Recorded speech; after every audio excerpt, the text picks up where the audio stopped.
नमस्कार दोस्तों, फिर एक बार आपका स्वागत है हमारे इस चैनल पर।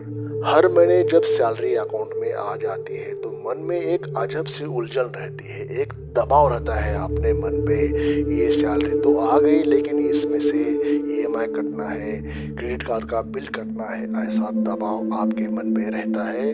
कितना बचेगा, कितना बच पाएगा और कब ये बैलेंस फिर जीरो बन जाएगा, ऐसा दबाव हर सैलरीड पर्सन के मन पर रहता है, दिमाग में रहता है। बहुत लोग इस साइलेंट दर्द से गुजर रहे होते हैं। कोई कहता नहीं, कोई पूछता नहीं है, सबके चेहरे पर मुस्कान तो होती है लेकिन अंदर से, भीतर से एक भारी बोझ छुपा हुआ होता है जिसका नाम है कर्ज, यानी कि डेट।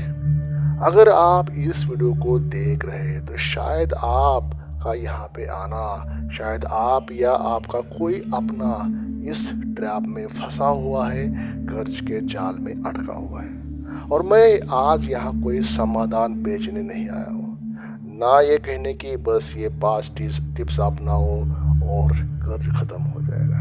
यहाँ पे सिर्फ एक इंसान की तरह आपसे बात कर रहा हूँ जो हॉनेस्ट ओपिनियन या हॉनेस्ट सलाह या हॉनेस्ट एडवाइस जो समझना समझ लीजिए।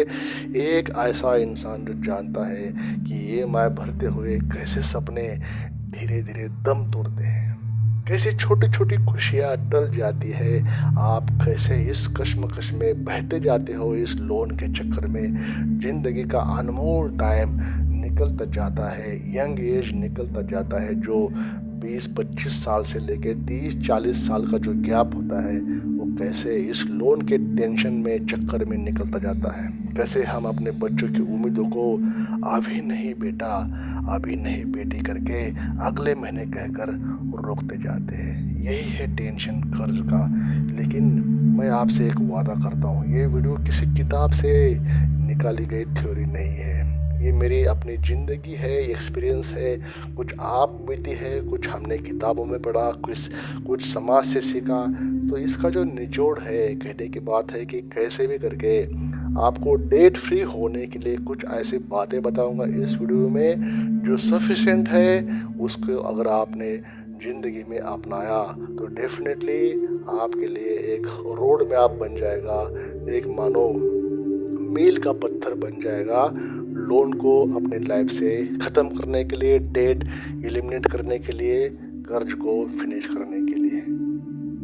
तो दोस्तों आइए हम एक साथ उस पहले कदम की बात करते हैं जिससे ज़िंदगी दोबारा शुरू की जा सकती है, बिना किसी बोझ के, बिना किसी शर्म के। क्योंकि सच मानिए, कर्ज से बाहर निकलना मुश्किल है लेकिन नामुमकिन नहीं है और शुरुआत आज से ही हो सकती है। आप इस चैनल पर पहली बार विजिट कर रहे हो तो ये वीडियो देखने के बाद चैनल को आपने सब्सक्राइब करना है। वीडियो को आपको पसंद आता है वीडियो तो वीडियो को लाइक करके हमें अपना प्यार जरूर शेयर करें। वीडियो का पॉइंट नंबर 1, सबसे पहले खुद को दोष देना आज से बंद करना है। दोस्तों मैं बहुत बड़ी बात कर रहा हूँ पॉइंट नंबर 1 के थ्रू। सबसे पहले खुद को दोष देना टाल दीजिए। जो जिस कारण से भी आपने कर्ज लिया, बिजनेस के लिए लिया, खुद के बेनिफिट के लिए लिया, वो सही हुआ नहीं हुआ, क्यों लॉस हुआ, उसकी बात नहीं हो रही है। आज बात होगी लोन को फिनिश करने के बारे में। तो सबसे पहला स्टेप है, सबसे खुद को दोष देना बंद करना है। आपने खुद को कोसना बंद करना है। आपने कर्ज लिया शायद ज़रूरत में, शायद किसी मजबूरी में, या फिर शायद बिना सोचे।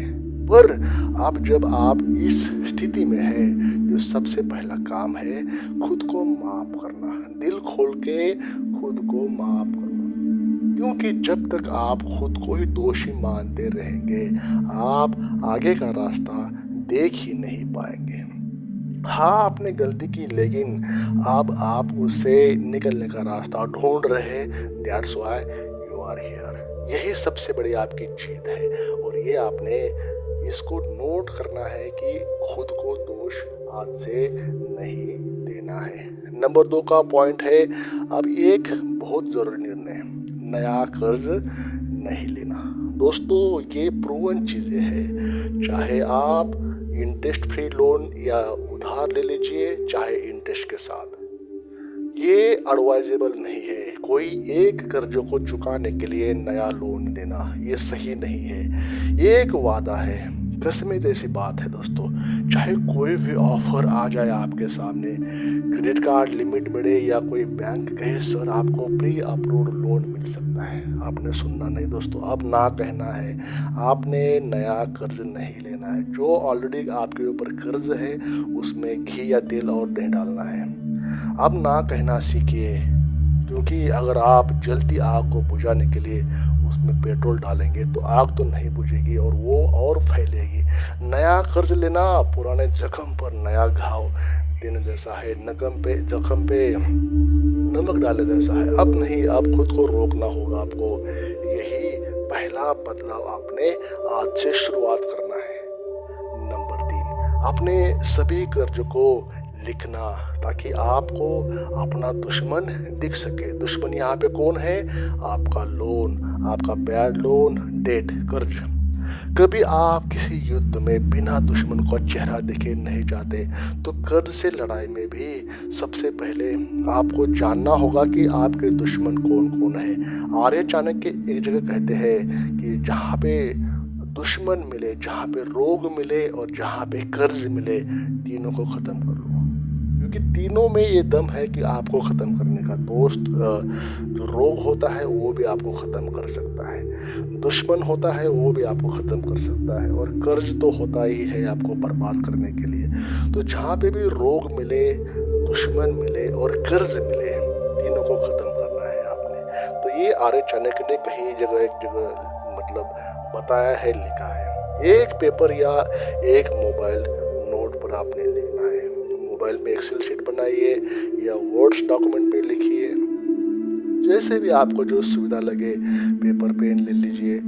किससे कितना पैसा लिया, बैंक से लिया, क्रेडिट कार्ड का लोन कितना चल रहा है, कोई दोस्त से लिया, पीर टू पीर ले लिया, किसी रिश्तेदार से लिया, कौन सा बैंक कितना मांग रहा है, किसका ब्याज सबसे ज़्यादा है, कौन सा लोन सबसे छोटा है। आप देखेंगे कि कर्ज दिखता हुआ डरावना कम लगता है, लेकिन जब वो सिर पे बैठा रहता है ना, तब वो मॉन्स्टर बन जाता है। तो आपने ये बातों का ध्यान देना है। नंबर 4 पर है स्नोबॉल मेथड या अवलांच मेथड, कर्ज चुकता करने के लिए। ये मेथड है दोस्तों, यूनिवर्सली प्रूवन मेथड है, वर्केबल है ना। अब आपने कर्ज को सभी को लिख दिया, तो आपने तय कीजिए कि आप कौन सी रणनीति अपनाना चाहते हैं। स्ट्रेटेजी, प्लानिंग कौन सी है, स्नोबॉल, अवलांच, दोनों में से एक को आपने देखना है। अब ये स्नोबॉल मेथड क्या होता है? सबसे पहले छोटे लोन से शुरुआत करना, क्योंकि जब वो चुकता होगा तो मन में एक छोटी सी जीत मिलेगी, और वही जीत आपको अगली ईएमआई चुकता करने में हिम्मत देगी। दूसरा है अवलांच मेथड। जिन लोन पर सबसे ज़्यादा इंटरेस्ट रेट जा रहा है उसको पहले ख़त्म करना है। इससे आप जल्दी मूलधन की तरफ बढ़ेंगे। जो भी तरीके चुने उससे चिपके रहिए, डिस्ट्रैक्शन नहीं करना है, साथ में डिसिप्लिन रखना है। डेफिनेटली ये वर्केबल तरीके हैं, इसको आपने समझ जाइए ये तरीके कैसे काम करते हैं। लोन को पहले असेंडिंग या डिसेंडिंग ऑर्डर में डालना है। मान लीजिए किसी का 1000 रुपये है तो सबसे पहले टॉप पे आएगा, उसके बाद किसी का 2000 रुपये है तो उसके बाद आएगा। तो इसको सीक्वेंस पे लेना है, और छोटे से ख़त्म करना है या बड़े से ख़त्म करना, जो आपको सुविधा लगे, आपको जो आसान लगे वो आपने शुरुआत करना है। नंबर 5, एक बजट बनाइए जो आपकी रियल लाइफ का आईना हो। अगर आप भी बिना बजट के खर्च कर रहे हैं तो आप आंखें बंद करके तेज़ रफ्तार गाड़ी चला रहे हैं, या ऐसा मैं यहाँ पे बोलना चाहूँगा। क्योंकि अब वक्त है आप हर चीज़ का हिसाब रखें। कितना पैसा गया, कहाँ पे जाने वाला है, कितना आया, सब कुछ आपने हिसाब रखना है। किराया हो, राशन हो गया, बच्चों की फीस, दवाई हो गई, और इन सब के बाद बचे पैसे को EMI में लगाने की स्ट्रेटेजी बनाना है। जो ज़रूरी चीज़ें हैं उसको आपने साइड में करना है। हर खर्च का जवाब होना चाहिए, ये क्यों ज़रूरी है आपके लिए। इच्छा को यहाँ पे कोई ये नहीं, इच्छा को आपको कॉम्प्रोमाइज़ करना होगा। नंबर 6, सोशल मीडिया से कंपेयर करना बंद करें। आपका दोस्त नई कार चला रहा है, उसने नया फ्लैट ले लिया, नया घर ले लिया, वो कोई फॉरेन चला गया, ऐसी बातों को आपको अवॉइड करना है। क्या आपको पता है कि वो सब कैश से लिया है या ईएमआई पर? आपको पता नहीं होता वो चीज़ें। ये दिखावे की दुनिया है। यहाँ लोग सबसे ज़्यादा दुखी होते हुए भी हैप्पी लाइफ वाला स्टेटस डालते हैं। इसलिए किसी और की लाइफ देखकर अपनी शांति को गिरवी मत रखिए। नंबर 7, रिश्तेदारों से उधार मांगने की आदत को त्यागना या आदत तोड़ना। दोस्तों, बहुत काम की और बहुत वैल्यूएबल बात है। ये आपने इसका सैक्रिफाइस करना है, इसको कम्प्लीटली बंद करना है। ये सबसे गंभीर सलाह है, ये इस वीडियो की निचोड़ है। इसमें जितना भी मुश्किल हो, भाई किसी से नया पैसा उधार नहीं लेना है, क्योंकि पैसा शायद वक्त से चुका दिया जाए, लेकिन रिश्तों की कड़वाहट जल्दी नहीं जाती। आज साल आज ना सही दोस्तों, एक दिन आप खुद कमा कर सब चुका देंगे, लेकिन उस दिन तक खुद की इज्जत बचाए रखिए। तो इज्जत चली जाएगी तो आपको कोई मतलब वैल्यू इतना देगा नहीं। इसलिए रिश्तेदार से, दोस्तों से उधार मांगने की जो हैबिट पड़ी है, अगर आपको नहीं है तो अच्छी बात है, लेकिन है तो आपको इसके बारे में सोचना है और आज से ही इस हैबिट को कम्प्लीटली स्टॉप करना है। वीडियो का पॉइंट नंबर 8, खुद और अपने परिवार का ख्याल रखना। दोस्तों, याद रखिए कि आप कर्ज से निकलना चाहते हैं, लेकिन अगर इस सफर में आप खुद को खो देंगे तो जीत अधूरी रह जाएगी। परिवार को साथ लेकर चलिए, उन्हें बताइए कि कठिन वक्त है, समय खराब चल रहा है, लेकिन इससे निकलना है, तो उनका साथ लीजिए। आपके साथ डेफिनेटली उनके पास भी कुछ ना कुछ तरीके रहते हैं। मानसिक स्वास्थ्य का ख्याल रखना है, थोड़ी सी वॉकिंग, थोड़ी सी प्रार्थना, थोड़ा सा मौन, थोड़ा सा इंट्रोस्पेक्शन, सब कुछ आपको आपकी आत्मा को मजबूत बनाएगा, परिवार को मजबूत बनाएगा, और आप सभी मिलके इस लोन के ऊपर फतेह पा सकते हैं। दोस्तों, अगर आप यहाँ तक इस वीडियो में टिके हैं, इस वीडियो को देख रहे हैं, तो आप सुनने में नहीं समझने के लिए आए हैं। डेफिनेटली मैं आपको यकीन दे सकता हूँ, अगर आपने अभी तक सुन लिया, definitely you are serious, you are committed to make debt free life और फाइनेंशियल फ्रीडम। डेफिनेटली एक दिन आपको मिल जाएगा, और मैं आपको सलाम करता हूँ, क्योंकि आप सिर्फ ज़िंदगी नहीं बदलना चाहते, आप जिम्मेदारी लेना भी सीख चुके हैं।